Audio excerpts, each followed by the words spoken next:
Types ક્યાં ક્યાં છે બરોબર. તો એમાં પહેલો ટાઈપ આવે છે આપણો ગ્રોસ ડોમેસ્ટિક પ્રોડક્ટ જીડીપી, એટલે કે ટોટલ જે તમારા વિથિન અ કન્ટ્રી જે ટોટલ તમારું ગુડ્સ અને સર્વિસીસ છે બરોબર, એમાં સ્પેન્ડિંગ કેટલું છે અથવા તો તમારું અર્નિંગ કેટલું છે, that is called GDP. GNP એટલે કે તમારા કન્ટ્રીમાં તો તમારું જે અર્નિંગ છે અથવા તો સ્પેન્ડિંગ છે જ, પણ જે બહારની કન્ટ્રીમાંથી તમારી કન્ટ્રીમાં જે રૂપિયો આવે છે that is also considered in GNP. NNP એટલે કે જીડીપી માંથી તમે આપણું જે ડેપ્રિસિએશન છે એ બાદ કરો એટલે તમને એનએનપી મળે.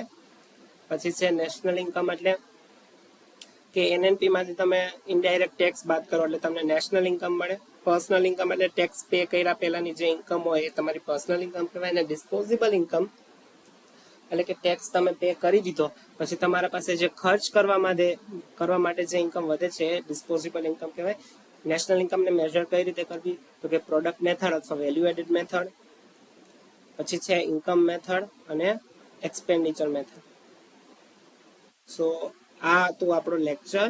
અને જો તમને આ લેક્ચર ગમતા હોય બરોબર તો કમેન્ટ કરો. And also follow me on Instagram that boy read. Instagram ઉપર પણ હું જે કંઈ પણ નેટની અથવા જીસેટની ડેટ આવતી હશે એ અપલોડ કરીશ. અને બીજું કંઈ પણ આઈએમપી મટીરિયલ હશે એ પણ અપલોડ કરીશ. And also I read books, તો હું બુક્સના ફોટા અથવા તો એ પણ અપલોડ કરીશ તમારામાંથી કોઈને જો વાંચવાનો શોખ હોય તો. ઓકે.